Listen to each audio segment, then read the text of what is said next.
Marcus Chen looked at his reflection in the airport bathroom mirror. His eyes were red from lack of sleep. His shirt was wrinkled. His jeans had a coffee stain from the morning meeting. He looked nothing like a billionaire. He looked like someone who needed a long vacation. For the past 72 hours, Marcus had been in meetings. Lawyers talked. Business people argued. Papers were signed. Finally, it was done. He now owned Global Atlantic Airlines. The whole company was his. But nobody knew yet. The announcement would come next week. Marcus picked up his backpack. It was old and worn. He had carried it since college. Inside were his laptop, a change of clothes, and nothing else. He walked through JFK Airport like any other tired traveler. People passed him without looking twice. It felt good to be invisible for once. At gate 47, Marcus showed his boarding pass. The gate agent smiled and let him through. He walked down the jet bridge and entered the plane. Flight GA447 to London, first class, seat 1A. The ticket had cost him $8,000, paid with his personal credit card like any regular passenger. Marcus found his seat and sat down. The leather was soft. The seat was wide. He closed his eyes for a moment. Finally, he could rest. "Excuse me, sir." Marcus opened his eyes. A flight attendant stood in the aisle. She was a white woman, maybe 45 years old. Her name tag said Rebecca Morrison. She was looking at him with a strange expression. "Yes?" Marcus said. "Can I see your boarding pass?" Rebecca asked.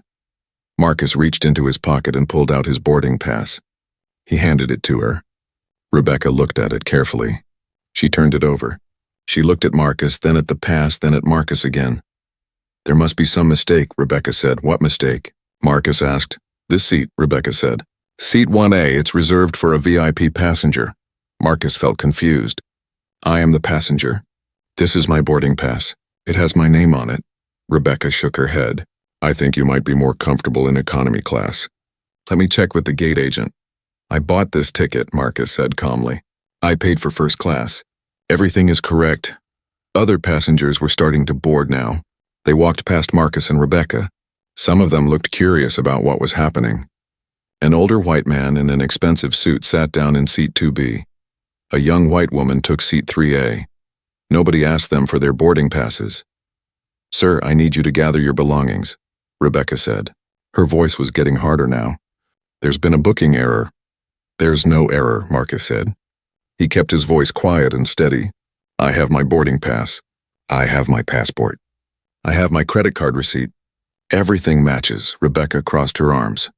"I've been working for this airline for 15 years. I know when something isn't right." Marcus took a slow breath. He had dealt with this before. Not often, but enough times to recognize what was happening. "What exactly isn't right?" he asked. "The system shows this seat was held for someone else," Rebecca said. "Can you show me that?" Marcus asked. Rebecca didn't answer. Instead, she turned and called down the aisle. "David, can you come here, please?" Another flight attendant appeared. David Park was a Korean-American man, maybe 30 years old. He looked at Rebecca, then at Marcus. "What's the problem?" David asked. "This passenger is in the wrong seat," Rebecca said. "He needs to move to economy." David looked at Marcus's boarding pass. He looked at Marcus. "Sir, can you come with me?" "My seat assignment is correct," Marcus said. He was still calm, but he could feel his patience starting to wear thin. "I would like to speak with the captain." "That won't be necessary," Rebecca said quickly. "Just move to the back of the plane and we can sort this out later." "I'm not moving," Marcus said. "I paid for this seat. I'm staying in this seat." The businessman in seat 2B leaned forward. "Excuse me, but I saw his boarding pass when he sat down. It looked legitimate to me." Rebecca ignored him. She pulled out her radio. "Gate services, we need security on flight GA447. We have a passenger refusing to comply." Marcus couldn't believe what he was hearing. Security? He hadn't done anything wrong. He hadn't raised his voice. He hadn't been rude. He was just sitting in the seat he had paid for. More passengers were boarding now. They had to squeeze past Rebecca and David in the aisle. People were pulling out their phones. Marcus saw at least 3 people recording video. "Ma'am, is this really necessary?" asked a young black woman sitting in seat 4B.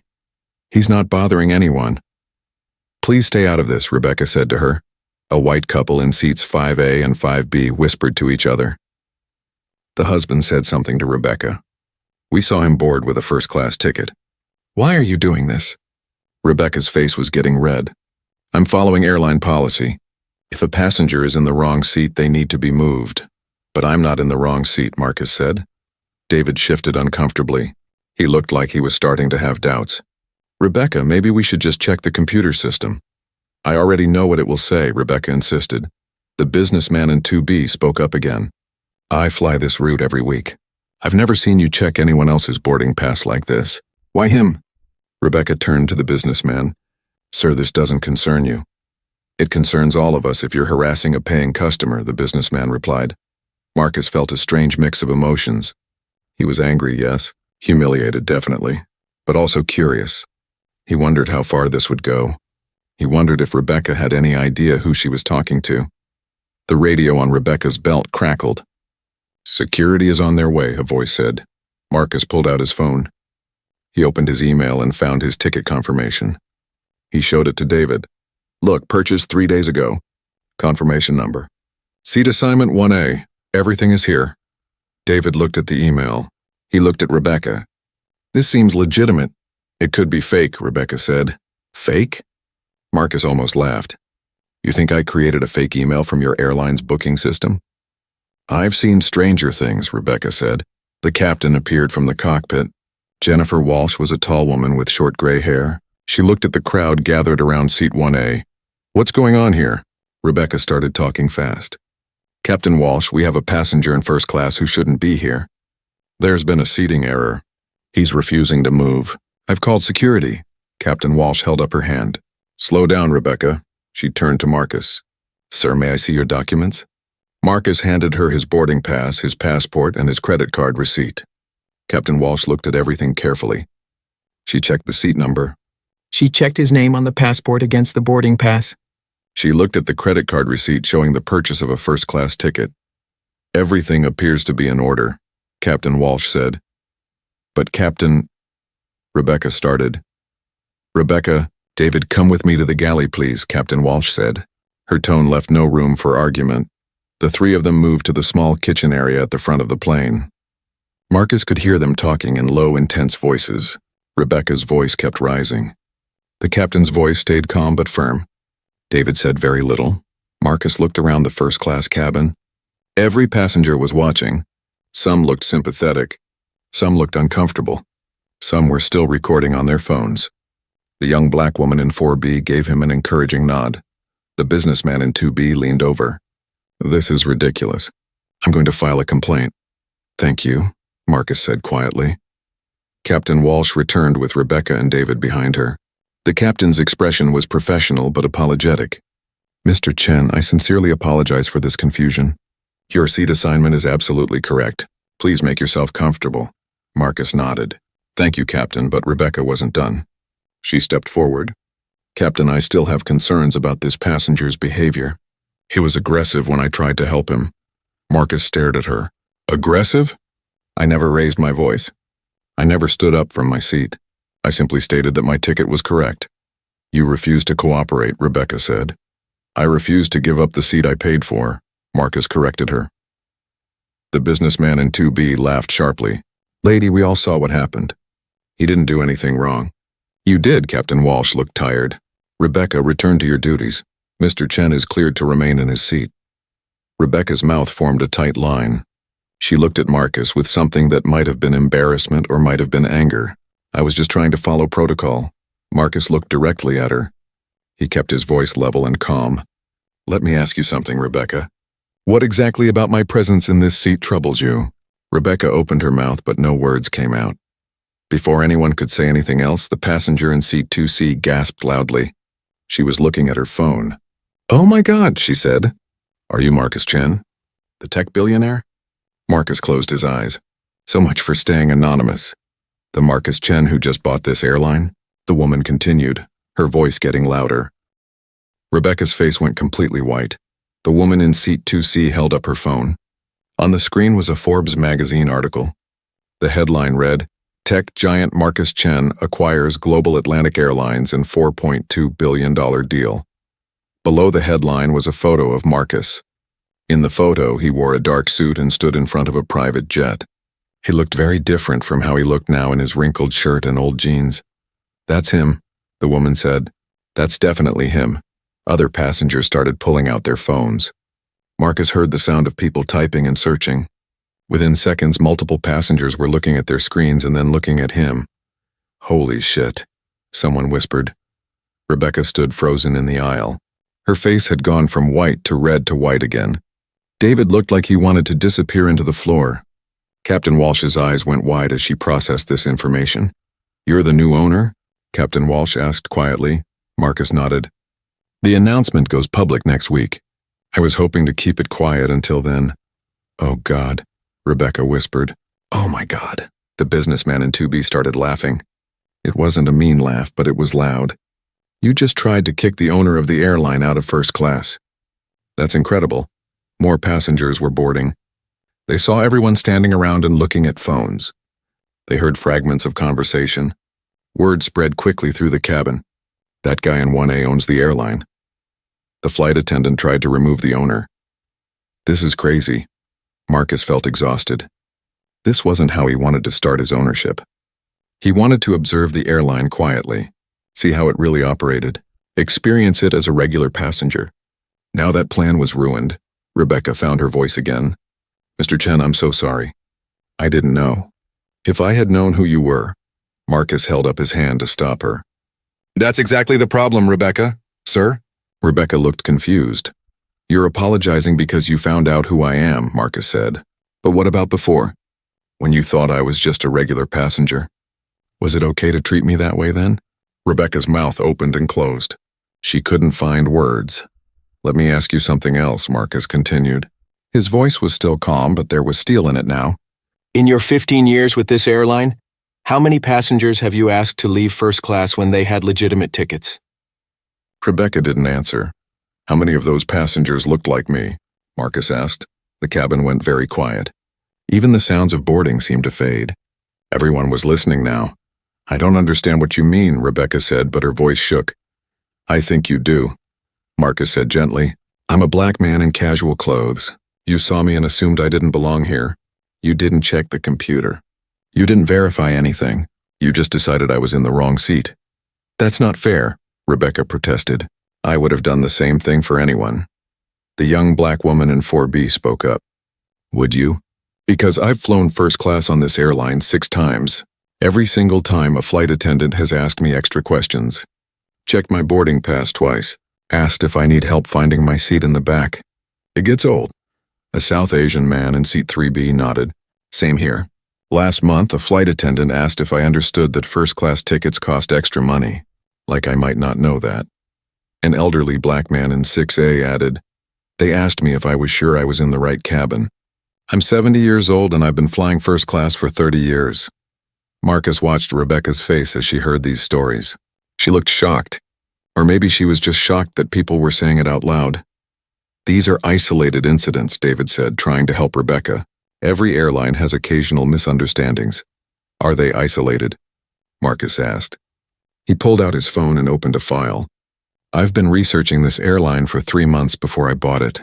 I wanted to know what I was getting into. Captain Walsh looked nervous now. She understood that Marcus had information. In the past 6 months, Marcus continued reading from his phone.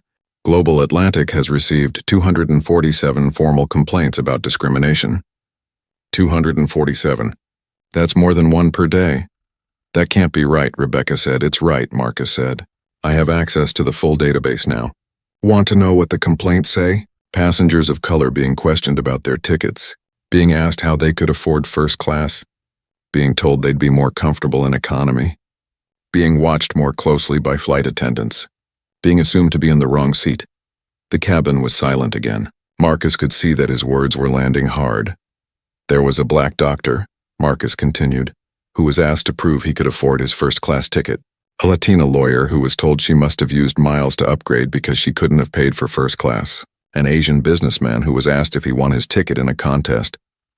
I never did any of those things, Rebecca said weakly. Maybe not those exact things, Marcus said, but you did just try to remove me from a seat I paid $8,000 for. You called security on me. You accused me of being in the wrong place, and the only thing wrong was your assumption about who belongs in first class. Rebecca's eyes filled with tears. I made a mistake. Yes, Marcus said. You did. But here's my question. If that woman in 2C hadn't recognized me, what would have happened? Would security have dragged me off this plane? Would I have missed my flight to London? Would I have been banned from the airline? No, Captain Walsh said quickly. I had already verified your ticket. You would have been fine. This time, Marcus said, because you were here and you checked. But what about all the other times? What about all the other passengers who got removed or humiliated or questioned? How many of them were actually in the wrong seat? And how many just looked like they didn't belong? Nobody answered. Marcus looked around the first-class cabin. Every eye was on him. He saw different expressions. Some people looked ashamed. Some looked angry at Rebecca. Some looked uncomfortable with the whole conversation. I bought this airline because I believe in its potential, Marcus said. Good routes. Good planes. Good safety record. But I also saw problems. Big problems with how passengers are treated, especially passengers who don't fit someone's idea of what a first-class passenger should look like. Rebecca was crying now. Tears ran down her face, ruining her makeup. Are you going to fire me? Marcus considered the question. He could fire her. He had that power now. He owned the whole airline. But was that the answer? I don't know yet, Marcus said honestly. Right now, I'm trying to understand what happened and why it happened. I'll resign, Rebecca said. I'll quit right now. That's not what I want, Marcus said. What I want is for you to think about this. Really think about it. Why did you assume I was in the wrong seat? Why didn't you check the computer first? Why did you call security instead of just verifying my ticket? Rebecca wiped her eyes. I don't know. Yes, you do, Marcus said quietly. You just don't want to say it out loud. The businessman in 2B leaned forward again. If you were a white guy in a suit, she wouldn't have questioned you. We all know that's true. Rebecca looked at the businessman. Then she looked at Marcus. Maybe, she whispered. Maybe that's true. It was the first honest thing she had said. Marcus felt some of his anger fade. At least she was starting to admit it. That was something. Captain Walsh, Marcus said, turning to the pilot. I need to speak with you, Rebecca and David, not here. Not on the plane. In the airport office. We're scheduled to depart in 20 minutes, Captain Walsh said. I'll take a later flight, Marcus said. This is more important. Mr. Chen, please, Rebecca said. Don't let this delay the flight. It's my fault.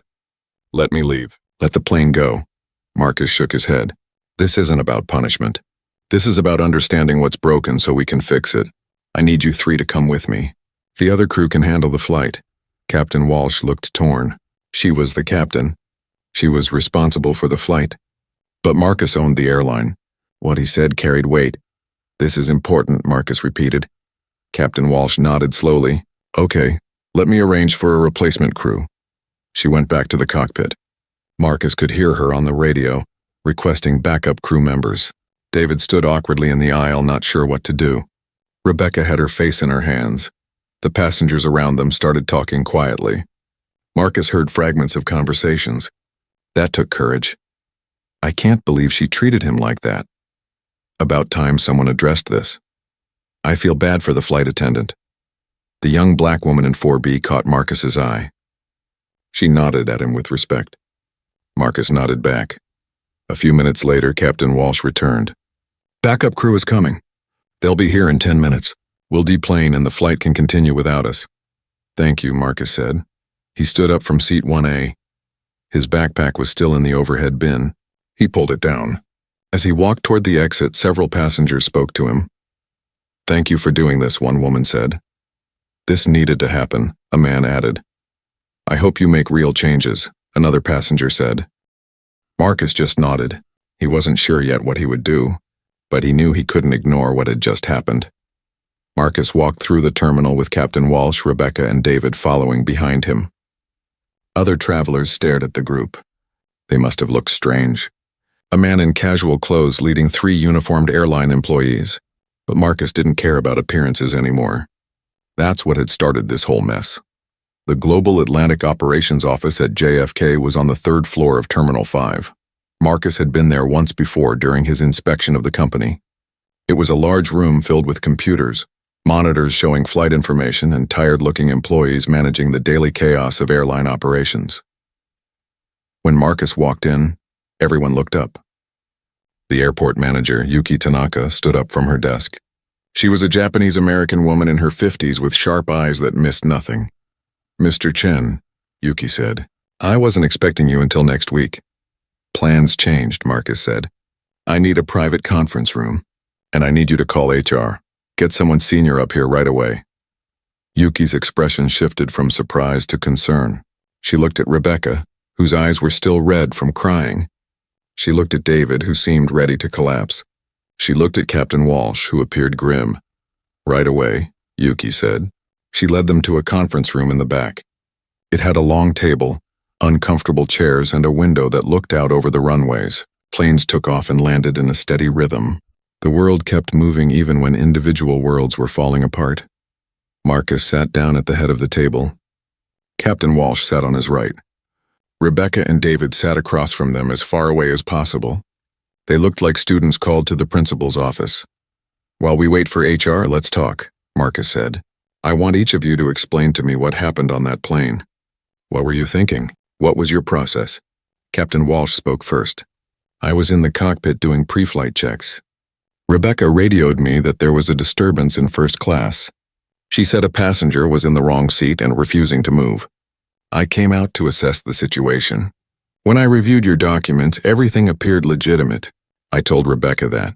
I thought that would be the end of it. But it wasn't the end," Marcus said. "No," Captain Walsh admitted. "Rebecca raised concerns about your behavior, about you being potentially aggressive or disruptive." "Did I seem aggressive to you?" Marcus asked.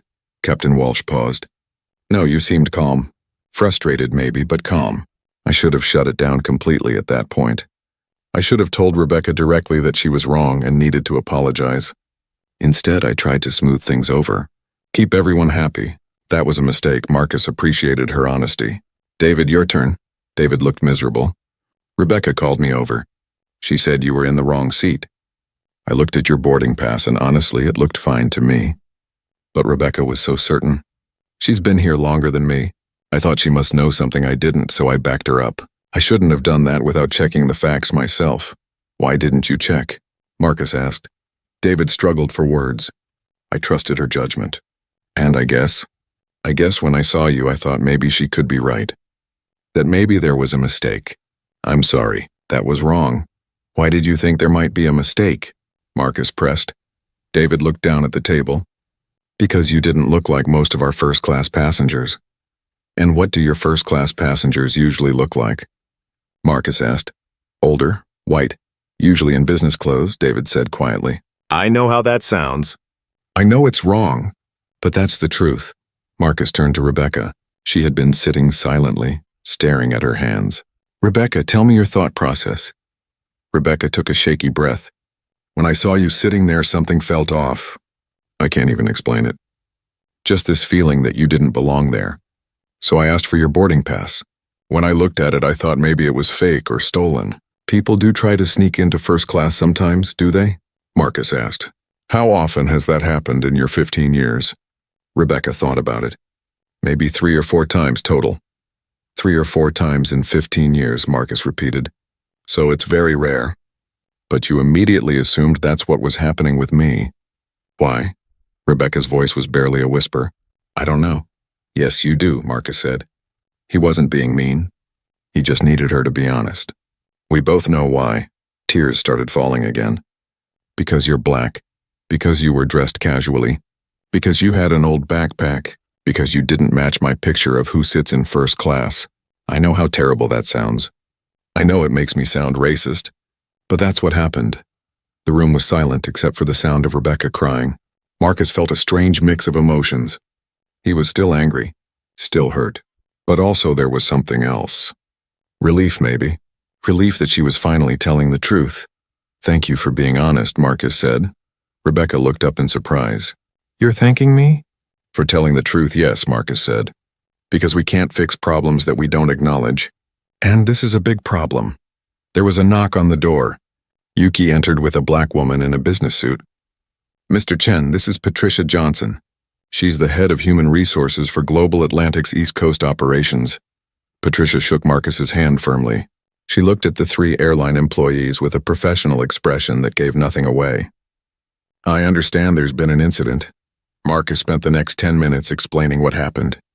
He described boarding the plane, Rebecca questioning his seat, the call to security, Captain Walsh's intervention, Rebecca's continued insistence that something was wrong, the passenger recognizing him. The whole mess. Patricia took notes on her tablet. When Marcus finished, she looked at Rebecca. Ms. Morrison, do you agree with Mr. Chen's description of events? Yes, Rebecca said quietly. Did you follow proper procedures for handling a seating dispute? Patricia asked. Rebecca hesitated. I thought I did. That's not what I asked, Patricia said. Her voice was sharp now. Proper procedure is to check the computer system first. Verify the seat assignment in the database. Did you do that? No, Rebecca admitted. Why not? I was sure there was a mistake. I thought checking the computer would just waste time. Patricia made a note. And when Captain Walsh verified Mr. Chen's documents and confirmed his seat was correct, what did you do? I raised concerns about his behavior, Rebecca said. What specific behaviors concerned you? Patricia asked. Rebecca had no answer. Patricia turned to David. Mr. Park, did you witness any aggressive or concerning behavior from Mr. Chen? No, David said. Did you check the computer system to verify the seat assignment? No. Why not? I trusted Rebecca's assessment, David said. Patricia wrote more notes. Then she opened her tablet and pulled up a file. I'm looking at Ms. Morrison's personnel record. Rebecca, are you aware that you have 3 previous complaints filed against you for questioning passengers of color about their seat assignments? Marcus leaned forward. He hadn't known that. Rebecca looked shocked. What? No, that's not true. It's in your file, Patricia said. She turned the tablet around so everyone could see. 2 years ago, a black man in first class filed a complaint saying you asked him repeatedly if he was sure he was in the right seat. Last year, a Latina woman complained that you questioned whether she could afford her ticket. 6 months ago, an Asian passenger said you suggested he might want to move to economy, where he'd be more comfortable. Those were misunderstandings, Rebecca protested. I was just trying to help. Help how? Patricia asked. Help them find seats they already had? Help them understand tickets they already bought? Rebecca had no answer. Marcus felt his anger returning. 3 previous complaints. This wasn't Rebecca's first time doing this. It was a pattern. Why wasn't she disciplined for these complaints? Marcus asked Patricia. Patricia looked uncomfortable. The previous HR director classified them as customer service issues rather than discrimination. Ms. Morrison was given coaching and told to be more mindful. No formal discipline was issued. Coaching, Marcus said flatly. And did it work? The answer was obvious. They were sitting here now because it hadn't worked. Marcus pulled out his phone and opened a file. Patricia, I need you to pull up the discrimination complaints for the entire airline. All of them from the past 6 months, Patricia typed on her tablet. Her eyes widened as data appeared. There are 247 complaints. I know, Marcus said. I pulled the numbers earlier. Break them down by category. Patricia scrolled through the data. 89 complaints about seat assignments. Passengers of color being questioned about whether they belonged in premium cabins. 63 complaints about security.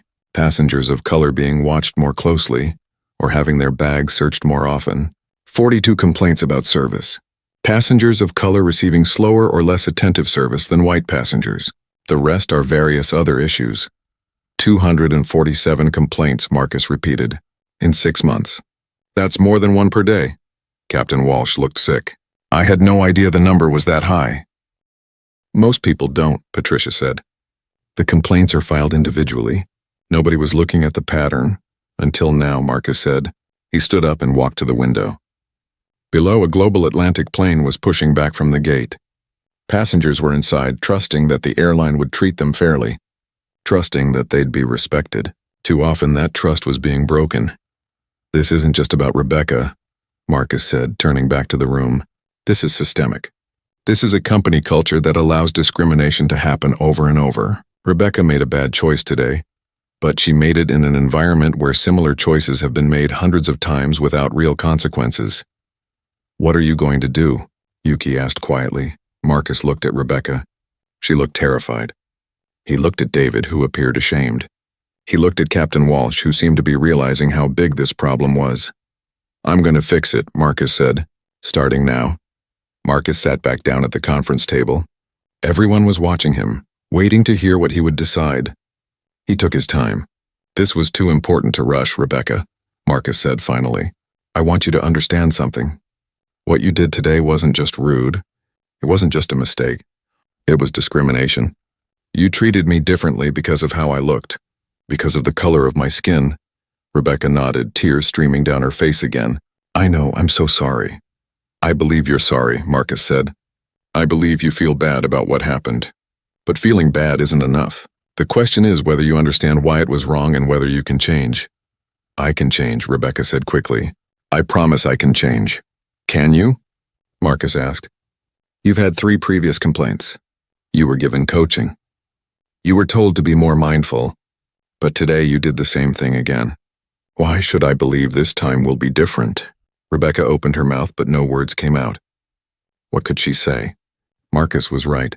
She had been warned before and it hadn't mattered. I want to change, Rebecca said finally. I need to change. I see that now. Before today, I didn't really think I was doing anything wrong. I thought I was just doing my job. Being careful about who was in first class, making sure everything was in order. But I see now that I was making assumptions, bad assumptions based on what people looked like. Marcus studied her face. She seemed sincere, but sincerity wasn't enough either. Patricia, Marcus said, turning to the HR director, what would normally happen in a situation like this? 4th complaint of discrimination? Patricia looked at her tablet. According to company policy, an employee with multiple discrimination complaints should face suspension or termination. But honestly, that policy has rarely been enforced. Most complaints were handled informally. That changes now, Marcus said firmly. New rule starting immediately.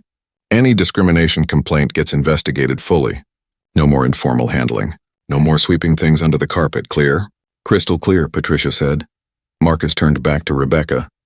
Here's what's going to happen. You're suspended for 60 days without pay. During that time, you'll complete a comprehensive training program on implicit bias, discrimination, and inclusive customer service. The program will be intensive. Multiple days of classroom work, exercises, self-reflection. It won't be easy.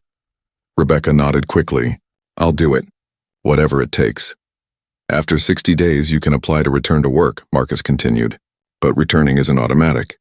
You'll need to show that you've genuinely learned something, that you've changed your thinking. Patricia will evaluate your progress and make a recommendation to me. I'll make the final decision. What if I can't come back? Rebecca asked, her voice shaking. Then you can't come back, Marcus said simply. Rebecca, I'm giving you a chance because I believe people can grow and change. But that chance comes with real conditions. If you don't meet them, you're done with this airline. Rebecca took a deep breath.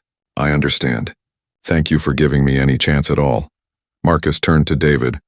Your situation is different. You didn't initiate this, but you supported it without checking the facts. You saw a senior coworker making an assumption and you went along with it. That's a problem too. David nodded miserably. I know. I should have verified everything myself. Yes, you should have, Marcus agreed. You get a formal written warning in your file. You'll also do the bias training, though you can keep working while you complete it. Consider this your wake-up call. Next time, don't just follow someone else's lead. Check the facts. Do the right thing even if it's uncomfortable. I will, David promised. Captain Walsh, Marcus said. You verified my documents. You confirmed I was in the right seat. But you didn't shut down Rebecca's continued harassment. You tried to keep everyone happy instead of doing what was right. As a captain, you're a leader. Your crew looks to you to set the tone. Captain Walsh straightened in her chair. You're absolutely right. I should have been more direct with Rebecca. I should have made it clear that her behavior was unacceptable. I was worried about team dynamics and I let that cloud my judgment. So what should you have done? Marcus asked. I should have taken Rebecca aside, Captain Walsh said. Told her clearly that you were a legitimate passenger, that questioning you further was inappropriate, and that she needed to apologize and move on. If she continued to argue, I should have removed her from the flight. Exactly, Marcus said. Leaders have to be willing to have difficult conversations. Being liked isn't as important as being right. I understand, Captain Walsh said. What's my consequence? You'll attend leadership training focused on managing difficult situations and preventing discrimination. Marcus said. You'll also have a notation in your file about this incident. Not a formal warning, but documentation that it happened and how you should have handled it better. Captain Walsh nodded. Fair enough. Marcus looked at all three of them. I want to be clear about something. I don't think any of you are terrible people. I don't think you woke up this morning planning to discriminate against passengers. But that's part of the problem. Discrimination doesn't always look like hatred. Sometimes it looks like assumptions, unconscious bias, following patterns without questioning them. You're right, David said quietly. The airline industry has had this problem for a long time, Marcus continued. First class was designed for wealthy white businessmen. That was the assumption, and decades later, people still carry that assumption around in their heads. When they see someone who doesn't fit that picture, alarm bells go off. Is this person really supposed to be here? Did they steal their ticket? Are they trying to sneak in? Rebecca was listening intently now. She seemed to be really hearing him. But the world has changed, Marcus said. There are black billionaires, Asian CEOs, Latino doctors, Arab entrepreneurs, women of all races in positions of power and wealth. The old picture of what a first-class passenger looks like is outdated and wrong, and this airline needs to catch up. How do we do that? Captain Walsh asked. That's what I'm going to figure out, Marcus said. He pulled out his phone and started making notes. First, every single employee goes through bias training. Not just the flight attendants, everyone, gate agents, pilots, mechanics, office staff. If you work for Global Atlantic, you're getting trained. Patricia was typing notes on her tablet. That's going to be expensive and time-consuming. I don't care, Marcus said. It needs to happen. Second, we're implementing a new complaint system. Right now, passengers file complaints and they disappear into a black hole. That changes. Every complaint gets investigated by an independent team, not by the employee's direct manager, an outside team that reports directly to me. That's a good idea, Yuki said. She had been quiet until now, but Marcus could see she was thinking hard about all of this. Third, we're changing our hiring practices, Marcus continued. I want to see more diversity in every department, especially in customer-facing roles. Passengers should see people who look like them working for this airline. We have some diversity, Patricia said. Some isn't enough, Marcus replied. I want aggressive recruitment from minority communities. I want partnerships with historically black colleges, Latino organizations, Asian American groups. I want this airline to look like the country we serve. That will take time, Patricia said. Then we better start now, Marcus said. Fourth, I'm creating a passenger bill of rights. It will explicitly state that discrimination based on race, ethnicity, appearance, or any other factor is prohibited. It will outline what passengers can do if they feel discriminated against, and it will list the consequences for employees who violate it. Rebecca spoke up. Will you tell passengers that this incident happened? That I did this? Marcus considered the question. I'm not going to use your name publicly, but I will talk about what happened in general terms when I announce these changes. People need to understand why we're doing this. They need to know it's based on real problems, not just good intentions. Rebecca looked relieved. At least her name wouldn't be in the news. Fifth, Marcus continued, I'm setting up a $10 million fund for diversity and inclusion initiatives, scholarships for aspiring pilots and flight attendants from underrepresented communities, mentorship programs, career development. We're going to create a pipeline of diverse talent for this industry. Yuki was smiling now. That's ambitious. That's really ambitious. This company earns billions of dollars a year, Marcus said. We can afford $10 million to do the right thing. He looked around the table. Rebecca still looked scared, but also hopeful. David seemed determined. Captain Walsh appeared thoughtful. Patricia and Yuki both seemed energized by the plans. Here's the thing, Marcus said. What happened to me today happens to other passengers all the time. People who don't have the power to demand change. People who just have to accept being treated badly. I'm not going to let that continue. This airline is going to become a leader in inclusive service. That's not optional. It's mandatory. What if some employees don't want to change? Patricia asked. Then they can find jobs somewhere else, Marcus said simply. I'm not keeping anyone who can't treat all passengers with equal respect. I don't care how long they've been here or how good they are at other parts of their job. Respect for all passengers is non-negotiable. The room was quiet for a moment. Then Captain Walsh spoke. Mr. Chen, can I ask you something? Go ahead, Why didn't you just fire all of us? Captain Walsh asked. You have the power to do that. We all messed up. Why give us another chance? Marcus thought about his answer. Because firing you would be easy. It would make me feel better. But it wouldn't fix the problem. Rebecca didn't create this culture by herself. She's a product of it. If I fire her and hire someone new, that new person will be entering the same broken culture. They might end up doing the same things. He paused, making sure they were all listening. Change has to be deeper than just replacing people. It has to be about changing how everyone thinks and acts. That's harder. It takes longer. But it's the only way to make real progress. Rebecca wiped her eyes. I won't let you down. We'll see, Marcus said. He wasn't ready to accept promises yet. He wanted to see actual change. Patricia left the conference room to start paperwork for Rebecca's suspension and David's written warning. Yuki went back to managing airport operations. Captain Walsh returned to duty on another flight. That left Marcus alone with Rebecca and David for a few more minutes. Can I ask you something? Rebecca said quietly. Yes, Marcus replied. Have you experienced this before? People treating you like you don't belong? Marcus leaned back in his chair. Many times. I've been followed in expensive stores by security guards who assumed I was going to steal something. I've had police officers pull me over for driving a nice car in a wealthy neighborhood. I've had people ask me if I'm the delivery person when I show up at business meetings.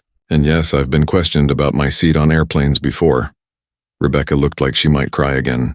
I'm so sorry. I never thought about what that must feel like. That's the problem, Marcus said. People don't think about it. They make assumptions and move on with their day. But the person being assumed about? They carry that with them. It adds up over time. Every small discrimination, every little assumption, every moment of being treated like you don't belong, it builds into something heavy. David spoke up. I'm Korean American. My parents came here when I was 5. I've experienced some discrimination too. Not the same as yours, but enough to know how it feels. That's why I feel so terrible about today. I should have known better. Yes, you should have, Marcus agreed. But I appreciate you acknowledging it. What made you decide to buy an airline? Rebecca asked. Marcus smiled slightly. I made my money in technology, software companies, tech startups. But I love flying. I've spent thousands of hours on planes. I've seen how airlines work, how they treat people, how they could be better. When Global Atlantic came up for sale, I saw an opportunity, not just to own a company, but to change how an entire industry thinks about service. That's a big goal, David said. I like big goals, Marcus replied.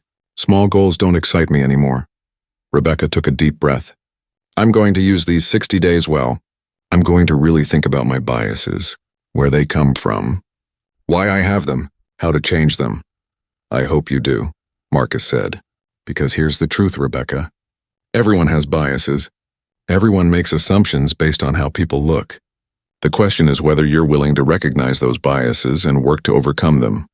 I am willing, Rebecca said. I promise I am, Marcus stood up. Then I wish you luck. The training starts next week. Patricia will send you the details. Rebecca and David left the conference room. Marcus stayed behind for a moment, looking out the window at the planes. He pulled out his phone and called his assistant, Sarah Kim. Sarah, I need you to clear my schedule for the next week, Marcus said.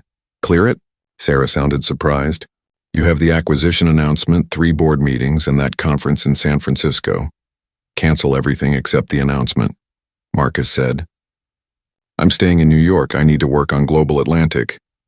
What happened? Sarah asked. She knew him well enough to hear the tension in his voice. Marcus told her the whole story. When he finished, Sarah was quiet for a moment. Are you okay? She finally asked. I'm angry, Marcus admitted, but I'm also energized. This is exactly why I bought this airline. I knew there were problems. I just didn't expect to experience them personally on day 1. What do you need from me? Sarah asked. Start researching the best diversity training programs in the country, Marcus said. I want experts. People who have actually changed company cultures before. Money is no object. Get me the best. I'm on it, Sarah said. Anything else? Yes. Find me experts on airline customer service. People who have studied discrimination in travel. Academics, consultants, whoever knows this field best. I want to meet with them this week. I'll set it up, Sarah promised. Marcus ended the call and left the conference room. In the main operations area, Yuki was talking to someone on the phone while monitoring flight departures. She saw Marcus and waved him over. Your replacement flight to London leaves in 3 hours, Yuki said. First class again. I've personally verified your seat assignment with the crew. Marcus almost laughed. Thank you. Though I might fly economy this time just to see what that experience is like. You're really going to do all of this? Yuki asked. All these changes you talked about? Every single one, Marcus confirmed. Good, Yuki said firmly. I've worked in airline operations for 20 years. I've seen how passengers get treated, especially passengers of color. I've seen complaints get ignored. I've seen bad behavior get excused. It's about time someone with power decided to do something about it. You could have done something, Marcus pointed out. You're the airport manager here. Yuki looked frustrated. I tried. I filed reports. I pushed back when I saw problems. But I don't own the company. I don't have ultimate authority. People above me would say I was being too sensitive or making too big a deal out of isolated incidents. It was exhausting. That must have been frustrating, Marcus said. It was, Yuki agreed. But now you're the owner. You have the power to actually change things. Please don't waste it. I won't, Marcus promised. He spent the next 2 hours in the operations center asking Yuki questions. How many complaints did she receive per month? What were the most common issues? Which employees had the most problems? Which ones were the best at serving all passengers equally? Yuki had data on everything. She pulled up spreadsheets, reports, customer feedback scores. Marcus took notes on his laptop, building a picture of what needed to change. The gate agents are actually better than the flight attendants, Yuki said. They see more diversity in their daily work. They're used to all kinds of passengers. But once people get on the plane, especially in first class, there's this attitude that develops, like first class is an exclusive club. It is an exclusive club, Marcus said, an expensive one. But the only requirement for entry should be buying a ticket. You'd think so, Yuki said, but some flight attendants act like they're the gatekeepers. Like they get to decide who really belongs there. Not anymore, Marcus said. When it was time for his flight, Marcus went back through security. This time he flew business class instead of first. He wanted to experience different parts of the plane. The business class crew was professional and friendly. Nobody questioned his seat. Nobody gave him strange looks. He tried to figure out why this crew was different from Rebecca and David. During the flight, Marcus wrote a long memo on his laptop. It outlined every change he planned to make. Training programs, hiring initiatives, new policies, accountability measures. He wrote for hours, barely noticing when they served meals. The passenger next to him, a white woman in her 60s, finally spoke up. You're working very intensely. Important project? Very important, Marcus said. I'm trying to fix some problems with this airline. Oh, do you work for Global Atlantic? She asked. I own it, Marcus said simply. The woman's eyes went wide. You're Marcus Chen. I read about you buying the airline. That's wonderful. Thank you, Marcus said. Can I tell you something? The woman asked. I've flown Global Atlantic for 30 years. It's mostly a good airline, but I've noticed things. I've seen how they treat passengers differently. I've seen black passengers get questioned more, get worse service. It's subtle sometimes, but it's there. I'm working on that, Marcus said. Good, the woman said. My son is married to a black woman. They fly with their kids sometimes. I worry about how they get treated. No parent should have to worry that their family will be discriminated against just for traveling. Marcus felt his determination strengthen. This wasn't just about him. It was about everyone who had been treated unfairly. All the passengers who had been questioned, humiliated, or made to feel like they didn't belong. When they landed in London, Marcus went straight to his hotel. But he couldn't sleep. He kept thinking about Rebecca's face when she realized who he was. He kept hearing the other passengers' stories about being discriminated against. He kept seeing the number in his mind. 247 complaints in 6 months. He opened his laptop and started writing again. This time he wrote a speech. In 4 days, he would announce his ownership of Global Atlantic at a press conference. Originally, he had planned to talk about business strategy and growth plans. Now he had something more important to say. He wrote about what happened on Flight GA447. He wrote about the culture that allowed it to happen. He wrote about his plans to change everything. He wrote until the sun came up over London. The next morning, Marcus called Patricia Johnson. "I need you to pull together a task force," he said. 10 people from different parts of the company. Operations, customer service, flight operations, ground crew. Mix of races and backgrounds. I want them to audit our entire operation for discrimination issues. "When do you want this task force assembled?" Patricia asked. "By the end of the week," Marcus said. "That's fast," Patricia said. "This is urgent," Marcus replied. "Every day we wait, more passengers are being treated badly. I can't let that continue." Over the next few days, Marcus took meetings in London while managing Global Atlantic remotely. He interviewed diversity training companies via video call. He spoke with professors who studied discrimination in the airline industry. He read research papers about implicit bias and how to overcome it. He also checked in on Rebecca's progress. Patricia reported that Rebecca had started her training and seemed genuinely engaged with the material. She was asking questions, doing the reading, writing thoughtful reflections about her assumptions and biases. "Do you think she can really change?" Marcus asked Patricia. "I think she wants to," Patricia said carefully. "Whether she can actually do it? We'll see.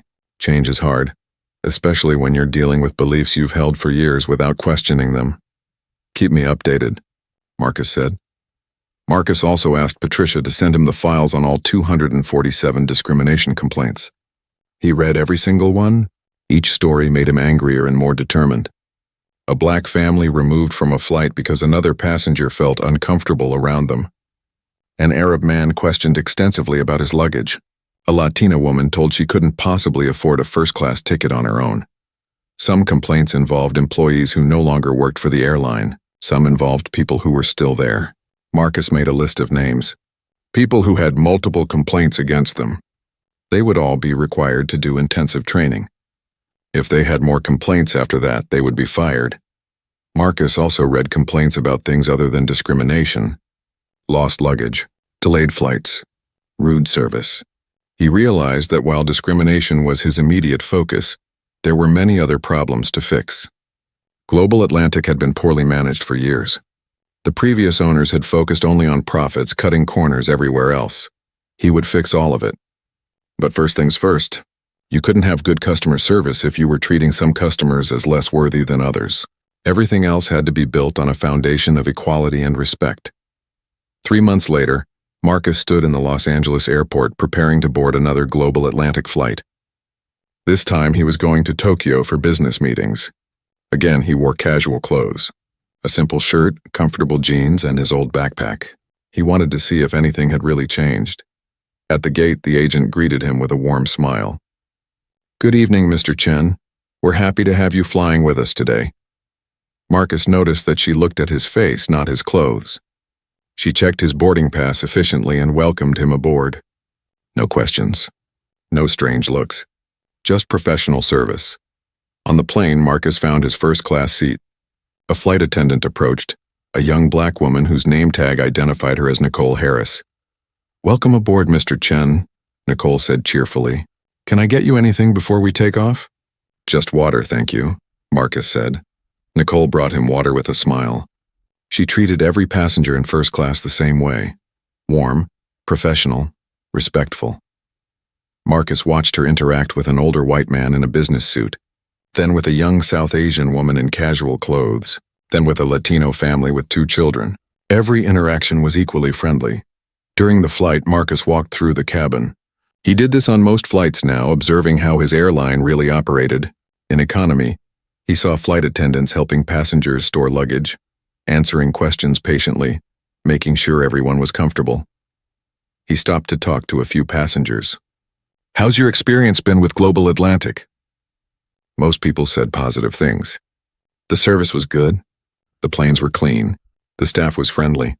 A few people mentioned problems with delays or lost luggage, which Marcus noted mentally, but nobody mentioned discrimination.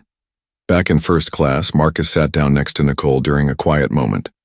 "How long have you been with Global Atlantic?" "Just 2 months, Nicole said. I transferred from another airline." "What made you switch?" Marcus asked. Nicole seemed to consider whether she should be honest with the owner. Then she decided to be. "My old airline had issues with how they treated employees of color. I heard that Global Atlantic was making real changes. Better training, better policies. More diversity in leadership. So I applied. Are we living up to what you heard? Marcus asked. Nicole smiled. So far, yes. The training was intense but good. They really made us think about our biases and assumptions, and I see diversity everywhere now. In the cockpit, in the cabin crew, at the gates. It feels different from my old airline. That's good to hear, Marcus said. When they landed in Tokyo, Marcus received a text message from Patricia Johnson. It was a report on customer complaints. In the past 3 months, complaints about discrimination had dropped by 73%. Overall customer satisfaction had increased by 15%. Minority passengers were rating their experience significantly higher than before. The changes were working. Marcus went to his hotel and video called Patricia. Tell me more about the numbers, he said. Patricia pulled up charts on her screen. The bias training is making a real difference. Employees who have completed it show measurably better behavior. We're tracking how often passengers of color get questioned about their seats, and it's way down. We're also tracking service quality by race, and the gaps are closing. What about complaints against specific employees? Marcus asked. A few people have racked up new complaints even after training, Patricia said. Following your policy, we've terminated 3 employees. All of them had multiple warnings and showed no improvement. Good, Marcus said. What about Rebecca Morrison? Patricia's expression changed slightly. Rebecca completed her 60-day suspension and all the required training. She's asked to return to work. What's your assessment? Marcus asked. Her training evaluations are excellent, Patricia said. She scored high on all the tests. Her written reflections showed genuine understanding of her biases and how to overcome them. Her trainers think she's made real progress. But Marcus could hear the hesitation in Patricia's voice. But we won't really know until she's back in the field, Patricia admitted. Training is one thing. Real-world situations are another. Some people can say all the right things in a classroom and still fall back on old patterns under stress. What's your recommendation? Marcus asked. Patricia thought for a moment. I recommend allowing her to return, but with conditions. She starts on domestic flights only, not international. She has a supervisor who monitors her performance closely. Any complaint against her, even a minor one, gets investigated immediately. She's on probation for 6 months. What does Rebecca think of these conditions? Marcus asked. She's grateful for the chance, Patricia said. She knows she's lucky to still have a job. She says she's committed to proving herself. Marcus made his decision. Approve her return with all those conditions, but make it clear to her that this is her last chance. One more incident and she's done. I'll tell her, Patricia said. After the call, Marcus went down to the hotel restaurant for dinner. He thought about Rebecca while he ate. He hoped she had truly changed. He hoped the training had opened her eyes and transformed how she thought about passengers. But he was also realistic. People were complicated. Change was hard. Some people would make it and some wouldn't. The next week, Marcus returned to New York for a series of meetings about Global Atlantic's future. The task force he had assembled presented their findings. They had identified dozens of policies and practices that needed to change. Some were obvious, like updating the customer service manual to explicitly prohibit discrimination. Some were subtle, like changing how employees were evaluated to include metrics on equal treatment of all passengers. The task force also recommended changes to the physical aircraft. First-class cabins are designed to feel exclusive, explained Dr. Jennifer Lee, a sociology professor on the task force. The separate entrance, the curtain blocking the view, the hushed atmosphere. All of this reinforces the idea that first class is special and separate. That makes flight attendants more likely to act as gatekeepers. So what do? Marcus asked. We can't eliminate first class, Dr. Lee said, but we can change the messaging around it. Train employees to think of it as premium service, not an exclusive club. Emphasize that anyone who buys a ticket belongs there, period. Marcus approved all the recommendations. He also announced a new round of hiring.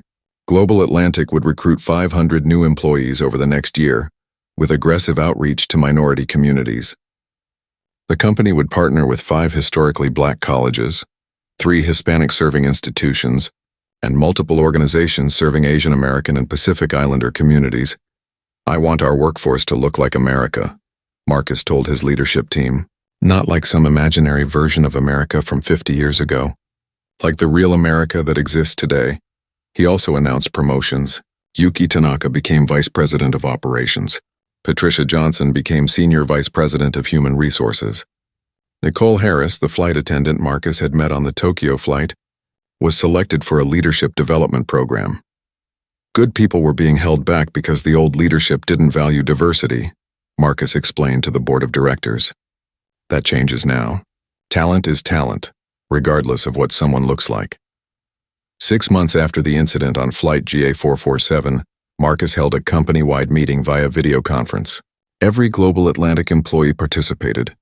He talked about the changes that had been made, the training, the new policies, the increased diversity, the improved customer satisfaction scores. Then he told them the story of what happened to him on that flight.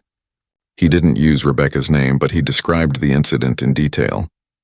The assumptions, the treatment, the call to security, the humiliation. That happened to me, the owner of this company, Marcus said. But more importantly, it happens to regular passengers every day. Or at least it used to. We're changing that. In the past 6 months, we've reduced discrimination complaints by more than 70%. That's real progress, but we're not done. 70% reduction means 30% of complaints are still happening. That's 30% too many. He outlined the next phase of changes. More training, stricter enforcement of policies, a new customer feedback system that made it easier to report problems, increased accountability at every level. Some of you might think I'm making too big a deal out of this, Marcus said. Some of you might think that a few complaints don't matter that much. But they do matter. Every single passenger who gets treated unfairly matters. Every person who feels unwelcome on our planes matters. We're not just running an airline. We're running a service that connects people to their families, their jobs, their dreams. That's sacred. We have to treat it that way. The response was overwhelming. Marcus received hundreds of emails from employees thanking him for the changes. Many shared their own experiences with discrimination, either as victims or witnesses. Many said they felt proud to work for Global Atlantic again, but not everyone was happy. A few employees quit rather than complete the bias training. A few others complained that the new policies made their jobs harder. Marcus didn't try to convince them to stay. If they couldn't commit to treating all passengers fairly, he didn't want them working for his airline. Rebecca Morrison was one of the employees who sent Marcus an email. It was short and simple. Mr. Chen, I returned to work last month. I want you to know that I think about what happened every single day. It makes me a better flight attendant. It makes me more aware of my assumptions. It makes me question my first reactions to passengers. I'm not perfect, but I'm trying to be better. Thank you for giving me that chance, Rebecca. Marcus wrote back. Rebecca, I appreciate you sharing that. Keep working on being better. That's all any of us can do. 1 year after buying Global Atlantic, Marcus took another flight, New York to London, just like the route where everything started. He sat in first class again. This time the crew was different. Captain Jennifer Walsh was flying the plane. She had completed her leadership training and had become an advocate for the company's new culture. She stopped by Marcus's seat before takeoff. Mr. Chen, it's good to see you, Captain Walsh said. Good to see you too, Captain, Marcus replied. I want to thank you for what you did, Captain Walsh said. A year ago I thought I was doing a good job. I thought I was a good leader. But I was blind to problems that were happening right in front of me. The training you required opened my eyes. I'm a better captain now. I'm glad to hear that, Marcus said sincerely. During the flight, Marcus pulled out his laptop and reviewed the latest reports. Customer satisfaction was at an all-time high. Employee morale had improved significantly. Revenue was up because more passengers were choosing Global Atlantic. The changes weren't just morally right. They were also good for business, but Marcus knew the work wasn't finished. Company culture didn't change overnight. It took years of consistent effort. There would be setbacks. There would be new problems to solve. Some employees would slip back into old patterns. Some new hires would bring their own biases. The difference was that now Global Atlantic had systems in place to catch these problems and fix them. They had training programs that worked. They had accountability measures that meant something. They had leadership that cared about more than just profits. Marcus thought about all the passengers who had been discriminated against over the years. People who didn't have the power to demand change. People who just had to accept being treated badly. He couldn't undo what had happened to them, but he could make sure it didn't keep happening to others. He thought about Rebecca working hard to be better. He thought about David, more confident now in checking facts instead of following assumptions. He thought about Captain Walsh, leading her crews with a new awareness. He thought about all the new employees who had joined a company committed to equality. Change was possible. It was hard, but it was possible. As the plane approached London, Marcus looked out the window at the sunrise. A new day was beginning. For Global Atlantic, it felt like a new era. Not perfect, but better. Always working to be better. That was all he could ask for. All any of them could do. Keep working to be better, one flight at a time.